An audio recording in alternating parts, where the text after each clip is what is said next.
we have an order in one?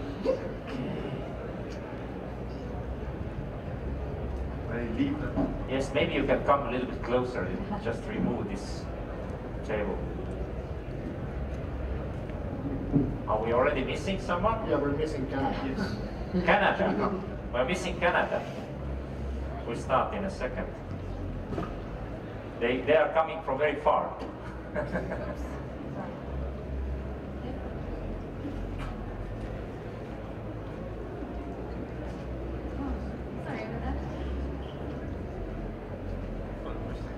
So how is this morning? Are you enjoying the conference? You? No, no. Yes. Too many things to see. Okay, here we all are. Let's start from a small introduction. Yes? Maybe you can go first. Hello, I took a bus from Finland. My name is Voitto. I run a startup and venture capital campus in Helsinki. Startup and venture capital campus? Yes. So how many startups and how much venture capital you have in that campus? There are 105 startups and 11 funds. I heard it used to be a hospital. And it's a hospital, yeah. It's a former hospital campus that we took over 3 years ago to build this massive hub. Are you still treating now patients like founders instead of the actual... Most of the hospital is out by now, and we're using the old morgue for cooling our beer. that's pretty much how much hospital is still left in the campus. Okay, thank you. Veronika, what about you? Hi, my name is Veronika Reichboth, and I am the director of the startup unit working for Hamburg Invest, which is the regional business development entity of the city of Hamburg, Germany. I'm in Estonia for the second time, first time at Startup Day, and I have to say I really like it here. And together with a colleague, I also had a booth here today, representing, and yesterday, and representing the city of Germany and what we have to offer for startups. So, yeah. You survived the second time. Okay, let's see. Yes. Hopefully we'll survive the third time as well. It's very cold this time. The last time I was here in April and it was a lot warmer, but I love the snow and the cold. Cool. Well, then you would love Canada. Yes, Canada is the next one. Victoria. Hi, I'm Victoria Lennox. I'm the co-founder and president of Startup Canada. And Canadians aren't known for bragging, but I'm going to brag a little bit because yesterday we were named by Forbes as the top place to live in the world. Top Because place? of the You quality mean of in the life. altitude times? The highest Well, place? exactly. Actually, minus 15 is like a tropical vacation for Canadians. So yeah, we have a vibrant startup ecosystem, and I'm so pleased to be on my first visit to Estonia and seeing Startup Day and starting to connect our ecosystem. So happy to chat about the Canadian startup community and how Estonians can leverage our ecosystem to scale up in North America. Cool, thank you. Viljar. Hi, I'm Viljar. I'm the local here. Actually, I'm very pleased that Startup Day brought me here. I arrived yesterday. My mother, of course, thought that I'm starving back in Tallinn. I was fed well. But I'm odd element in the room, so I'm a, let's say, sometimes necessary element in startup world. I represent government, I'm the policy maker.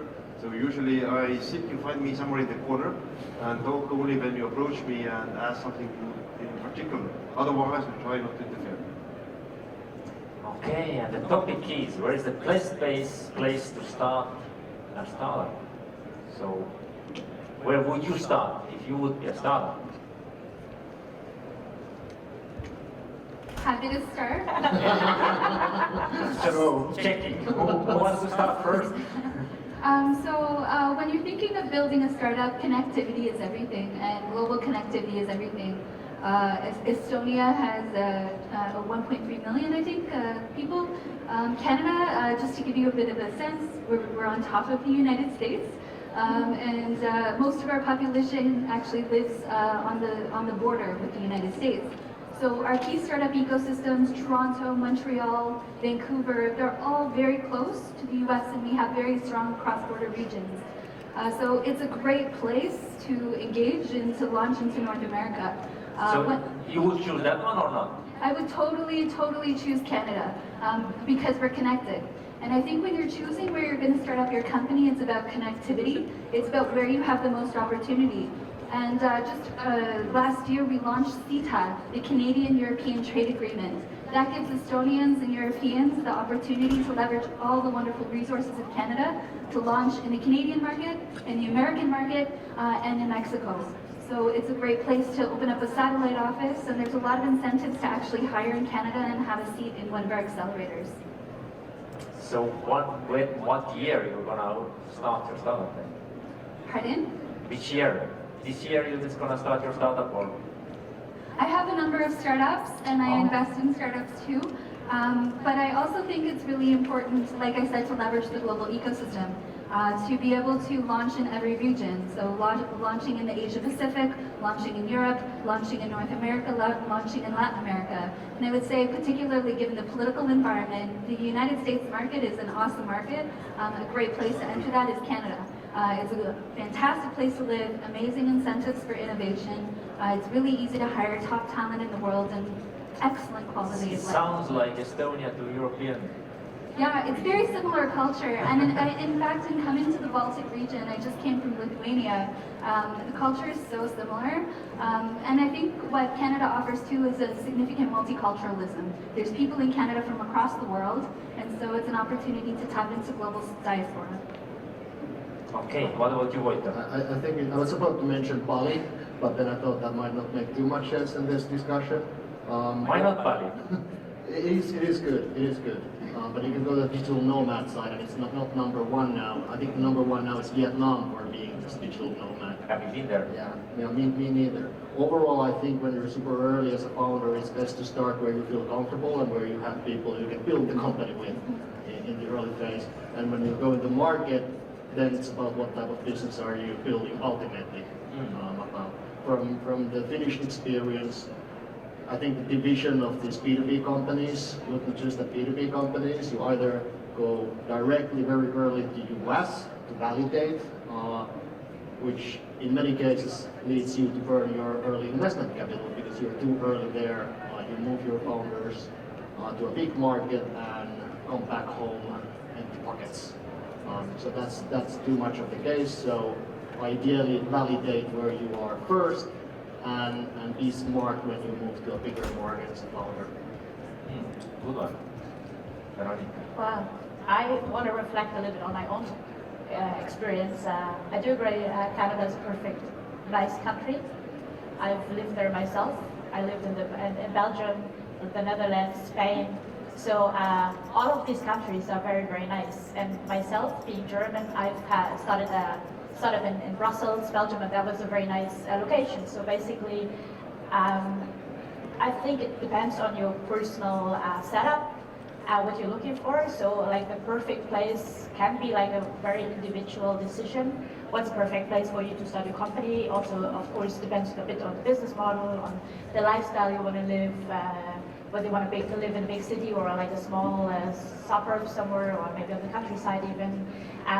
But when it comes to Germany, Germany of course is the biggest market and economy within the European Union. We are a nation of 83 million, which is a huge nation, and we have very rich and wealthy industries, big corporates. Beiersdorf, for instance, from Hamburg. I'm sure you're all familiar with Nivea. The car manufacturing industry is still very big. So if you have a already functioning business model and you want to find potential clients, I think Germany is a really good place for you. And also, like, you know, being one of the wealthiest nations around the world, Germany also has a huge problem because, as you probably know, the industries have problems to innovate.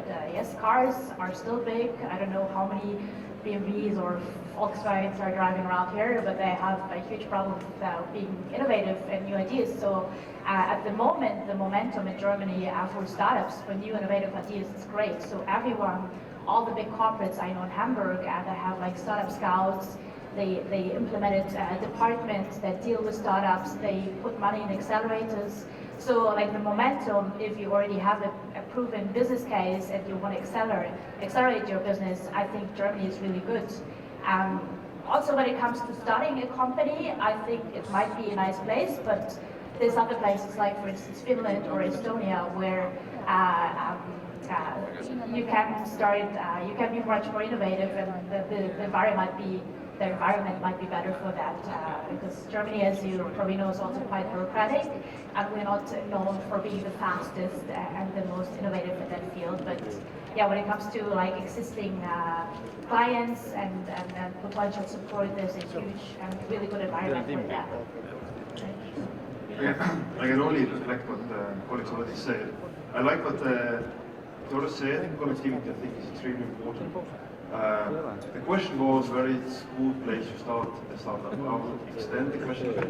Where to start it, where to develop it, and where to scale it up, where to grow it. The connectivity is very, very important because they usually say that good ideas go where the money is. So, but money is very mobile. So we have to create an environment where money can move freely, ideas move as well, and the people, most important, move. Why I say that, the different phases? Because what Voitto said, that, nomadic lifestyle. It's very important as well. Smart people who have great ideas, usually extremely mobile. So that we have to create this kind of very open environment, because startups, they come and go. They never stay one place for too long. So the main question for us is how to make them want to return, because they leave for a while anyway, and usually they do. So that what governments can do, what we have tried to do in Estonia small, that we have opened up as much as possible and make everything you need mobile, location independent.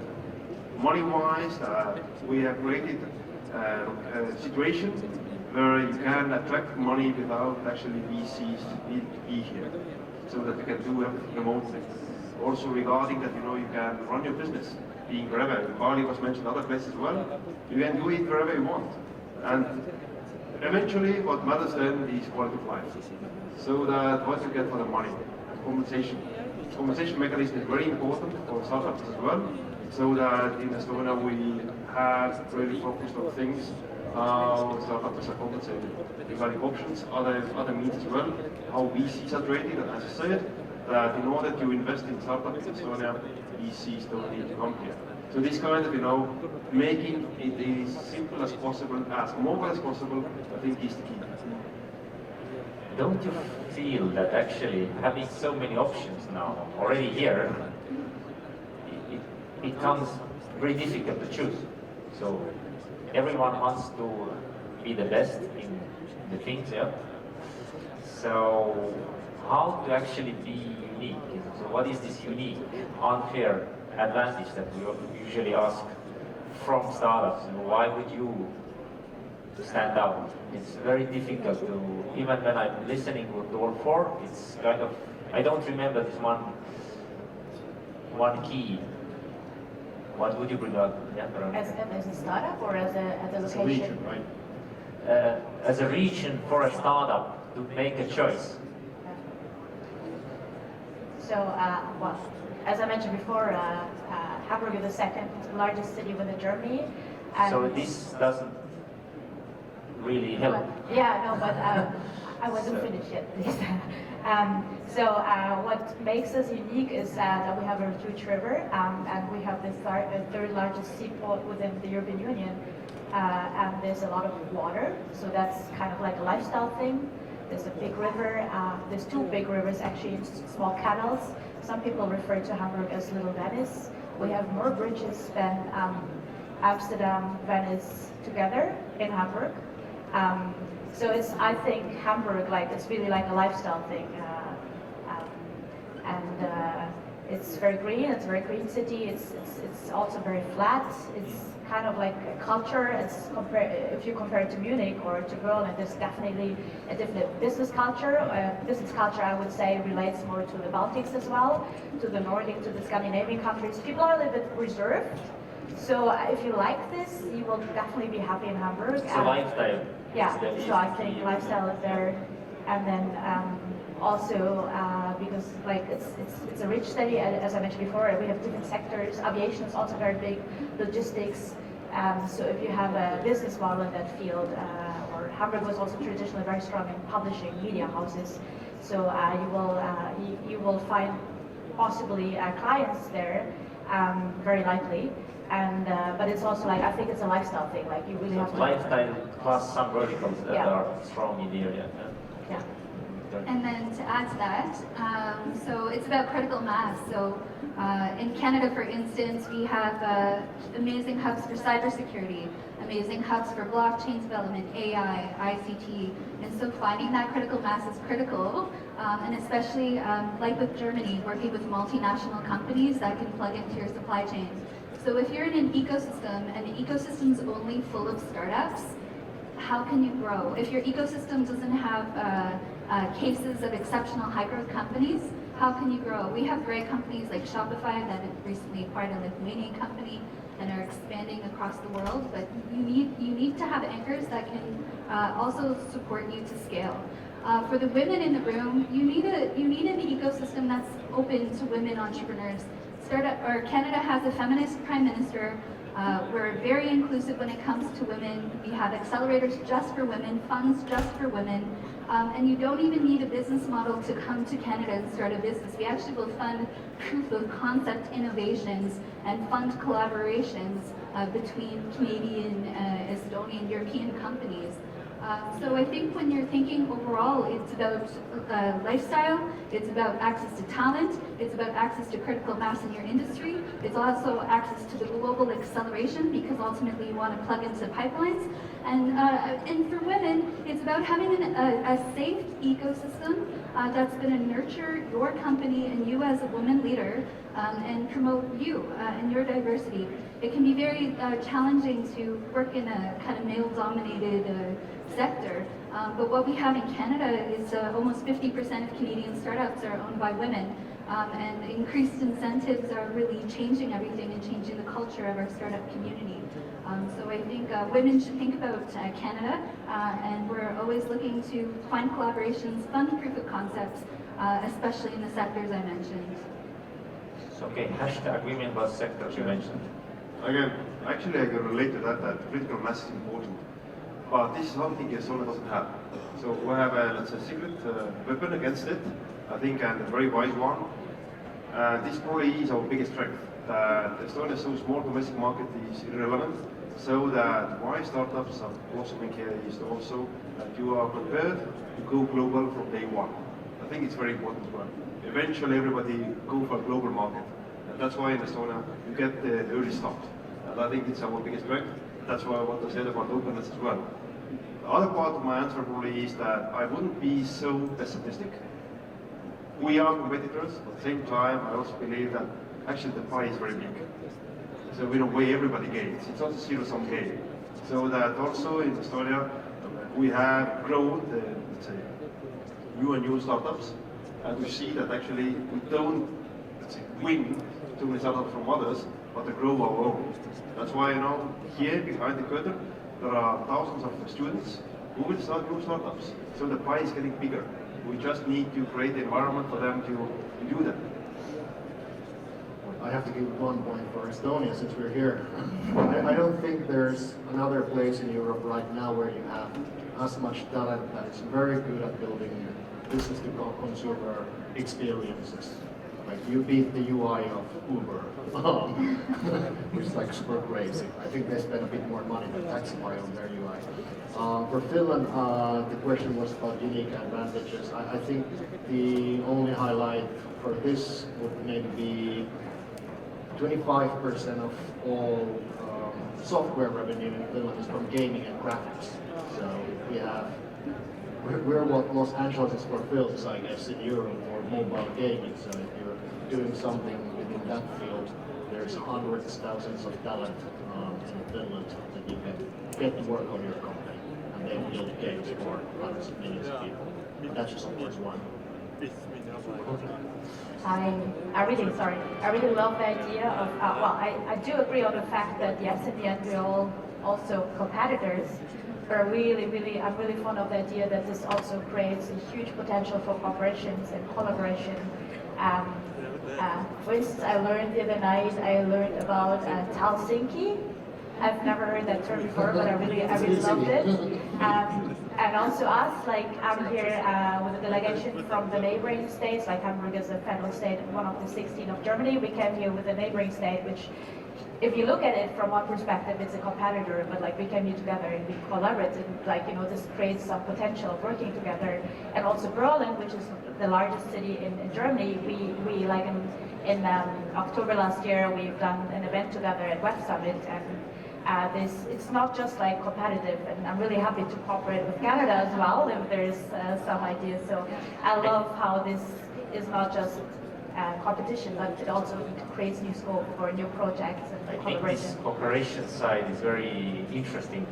Also, obviously, the fact that we are here in Startup Day, the only reason that there is Startup Day is that there is 9 ecosystem organizations in Tartu that decided, you know, we are all having the events on different times in the year. What if we combine? Yeah? So that's how we got the biggest event in Estonia and actually in the Baltics.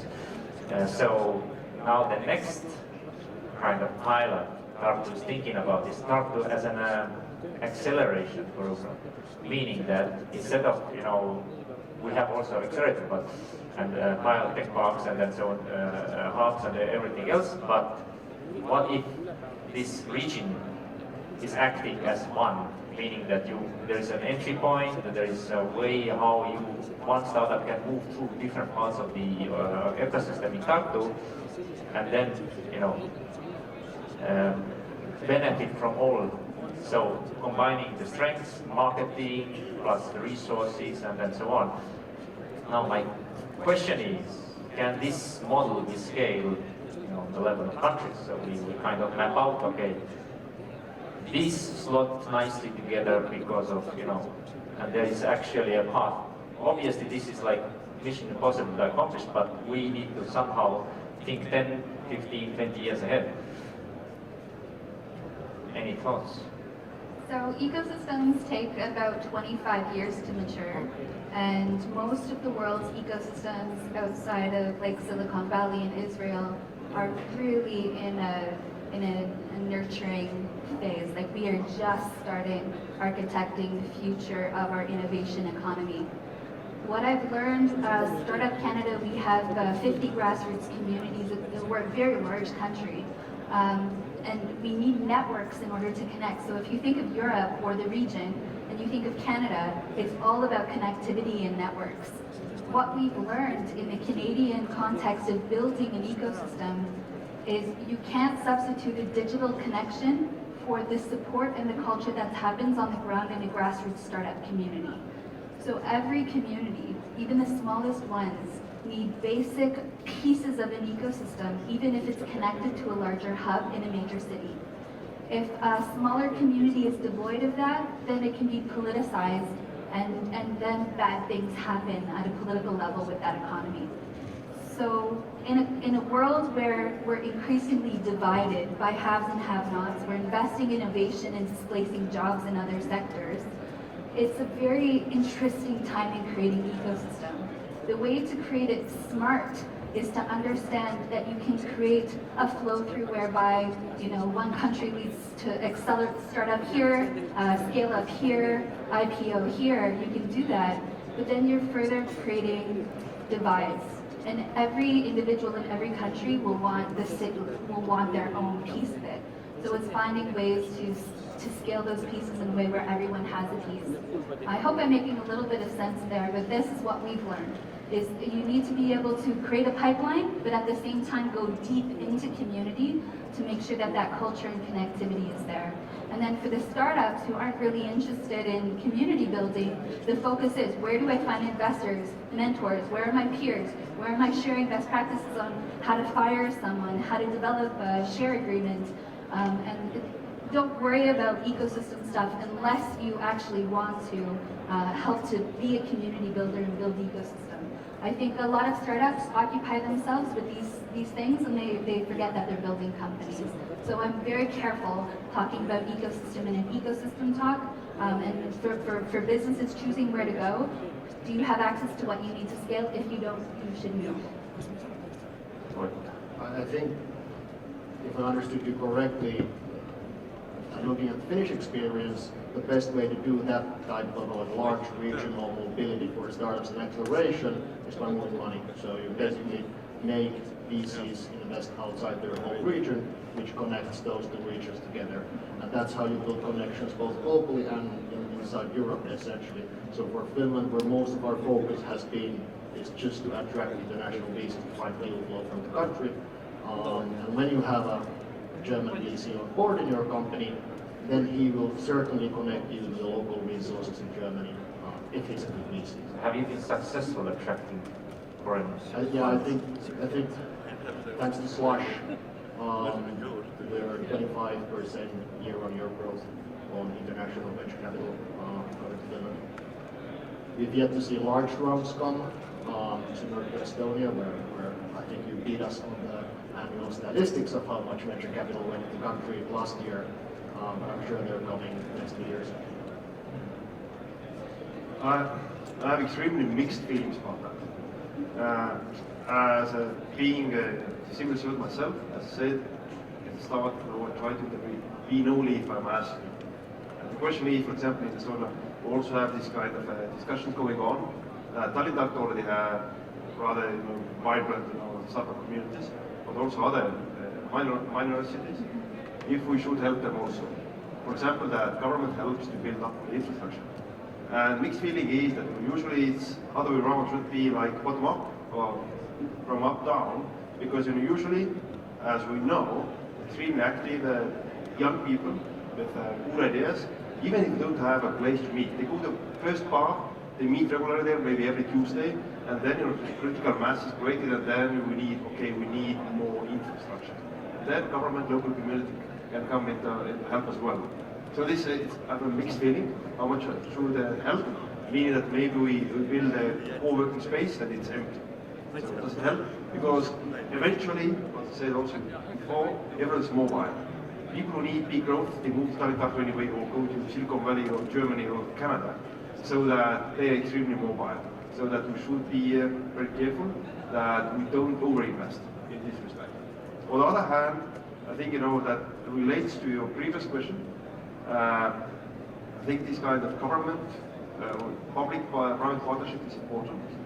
This is one of the Estonia's strengths. I think Estonia is extremely, let's say, fast mover in this respect. We try to work very closely with the private sector, and we want to do more, because we have a couple of good examples. Government actually can be a good partner, not a bad partner, that everybody tries to avoid. E-residency is an example that actually now it's more private, but initially government had to play a role, and we want to repeat that as well. That what I said about pie is getting bigger. Of course, in public sector there are many good ideas. We need to let them grow.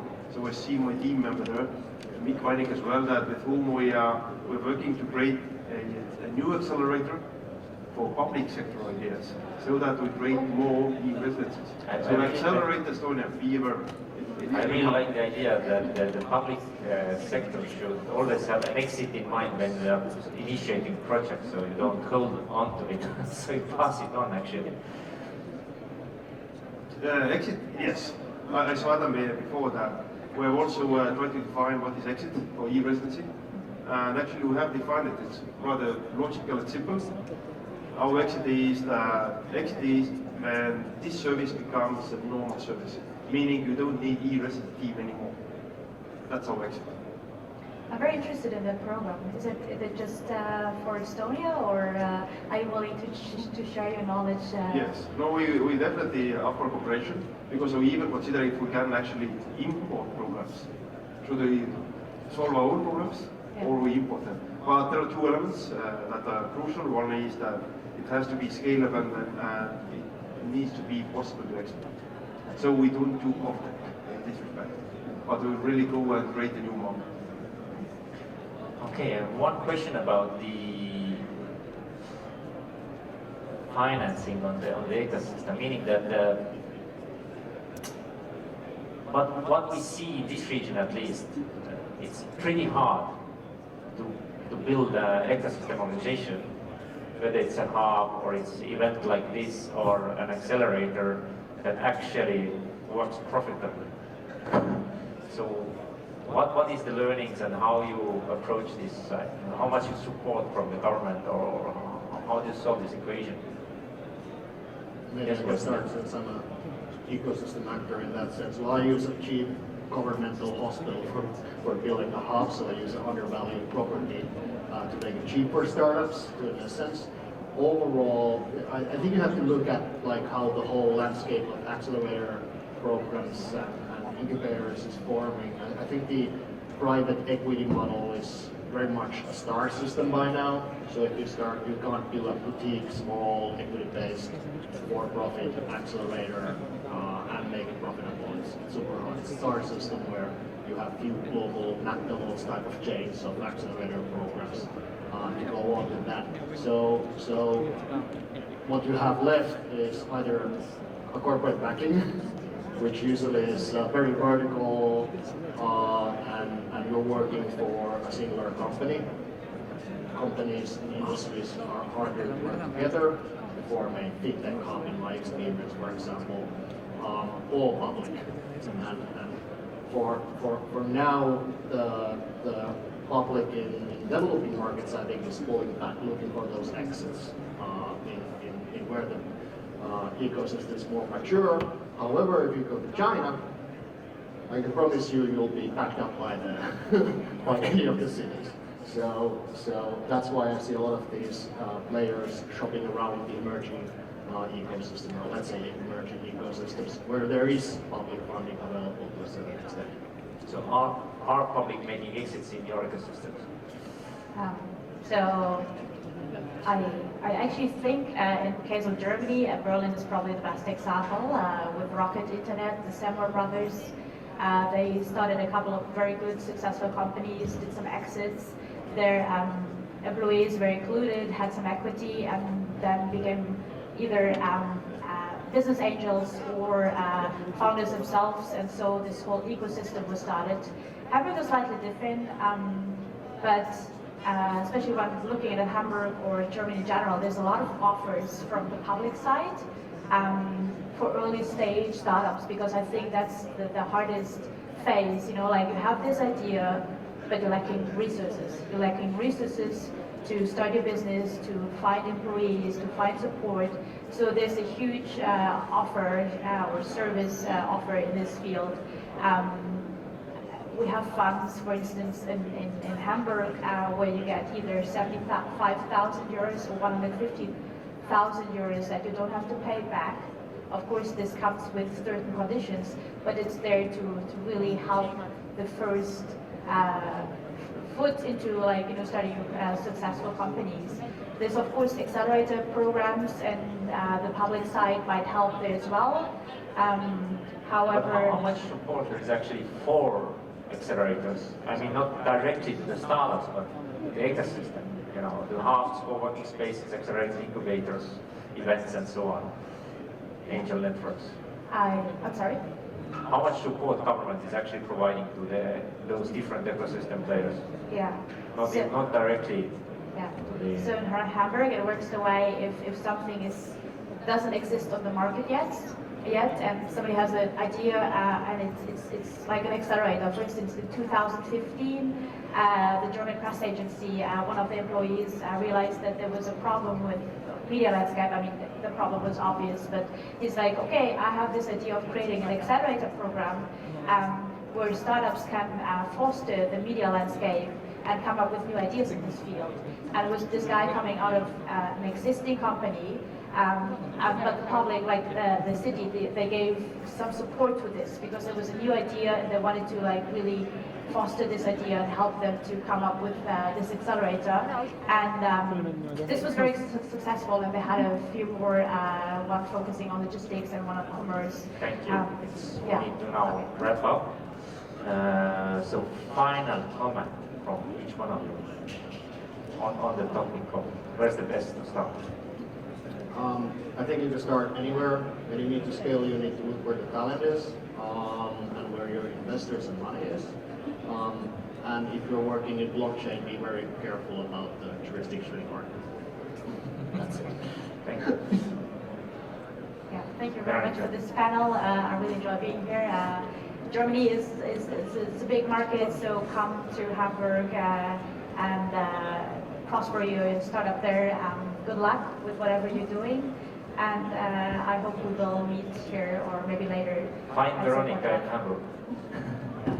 Victoria.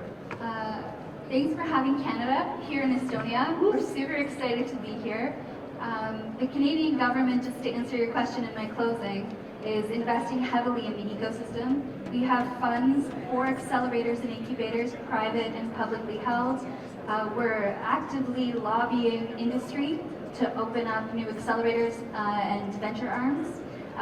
One of the keys to ecosystem development next level is articulating the value proposition across the sector, getting the public on board and politicizing it so voters get it, as well as just really sophisticated articulation of the economic value of this sector as opposed to resource-based stuff. For all of the entrepreneurs, you're welcome to Canada. Check us out at Startup Canada, and we'd be happy to help you to take your first step in the Canadian and North American market. Thank you, Viljar. My only comment is that I think in the startup should be creative, where you feel most comfortable. So my point is that if you want to do Canada, Germany, or Finland, do it. Most important is one more at a time you move to Estonia. And I think the society here is excellent. One final prize for our community as well, startup community. Government plays its role, but I think in Estonia I haven't seen anywhere else unprecedented support from more experienced community members to new players, so that it's a real family here. I think it's fantastic, and I hope we can keep that. Great. I've done 3 startups from Tartu, so I will stay here. Thank you very much for everyone. Thank Thank you.